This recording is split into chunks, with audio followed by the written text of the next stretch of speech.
একাত্তরের ভয়াবহতা দেখিনি, কিন্তু 24-এ নির্মমতা, ফেসিবাদের নিষ্ঠুরতা আমরা স্বচক্ষে দেখেছি।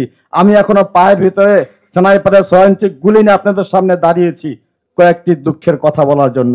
কারণ এই 16 কোটি 17 কোটি মানুষ, আপনারা যারা সাংবাদিক, বিবেকবান সাংবাদিক, বিভিন্ন শ্রেণী পেশার মানুষ যারা রয়েছেন, আপনারা কিন্তু 17 বছরে নিজের ইচ্ছে মতন কোনো কথা বলতে পারেননি, কথা লিখতে পারেননি, এমনকি ফোনেও কাউকে কোনো মেসেজ করতে পারেননি।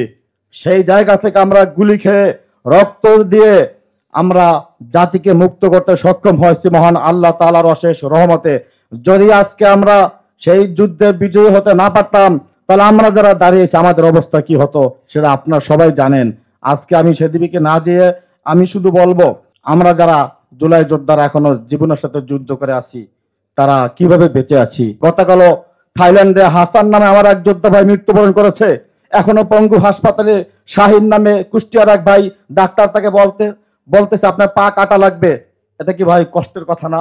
10 মাস পরেও। সুতরাং সাংবাদিকদের মাধ্যমে আমরা জাতিকে জানিয়ে দিতে চাই, সরকারকে অবগত করতে চাই, আপনারা যেভাবেই দেশ চালান আমাদের কোনো আপত্তি নাই। দেশ আমরা দ্বিতীয়বার স্বাধীন করে দিয়েছি, মুক্ত করেছি, কিন্তু আহতদের সমস্যাগুলো বিবেচনা করে খুব দ্রুত ব্যবস্থা নেবেন বলে আমি আমার পয়েন্টগুলো তুলে ধরছি। 1 নম্বর, আহতদের জন্য স্পেশালিস্ট ডাক্তারদের টিম গঠন করা এবং আহতদের উন্নত চিকিৎসা নিশ্চিত করা এবং তাদের পরামর্শে যাদের দেশের বাইরে উন্নত চিকিৎসা দরকার তাদেরকে একটু দ্রুতই উন্নত চিকিৎসার জন্য বাইরে পাঠানো। আরেকটি সমস্যা, ম্যানেজমেন্ট ইনফরমেশন সিস্টেম অর্থাৎ এমআইএস অনেকের নাম ভুল রয়েছে, এখনো সংশোধন করা হচ্ছে না বিভিন্ন আমলা জটিলতার কারণে।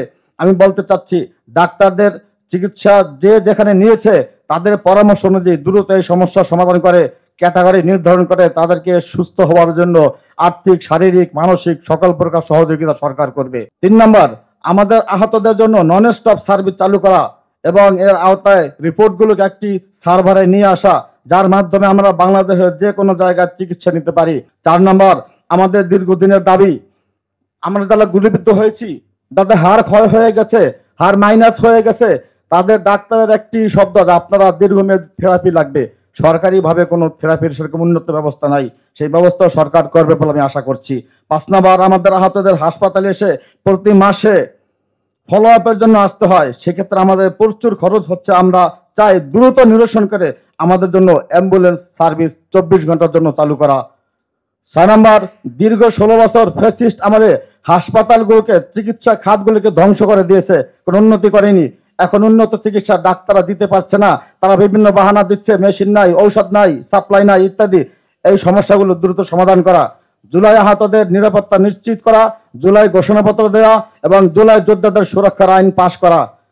9, আমাদের যাদের হাত পা হারিয়েছি, অত্যন্ত কষ্ট লাগে এই কথাটি বলতে। ডাক্তার আমাকে বলেছিল আপনার পা কাটা লাগবে, কিন্তু আল্লাহর রহমতে সেই পা নিয়ে আপনাদের সামনে দাঁড়িয়েছি। এরকম অসংখ্য ভাই আছে যারা হাত পা হারিয়েছে, কারো প্রয়োজন হাত পা হারাতে হয়েছে, কাউকে ডাক্তার, আওয়ামী দলকানা ডাক্তার তারা ইচ্ছাকৃতভাবে তাদের পা হাত পা কেটে ফেলেছে। হাত পা কাটার পরেও তাদের জন্য কৃত্রিম কোনো হাত পায়ের ব্যবস্থা সরকারিভাবে এখনো করা হয়নি।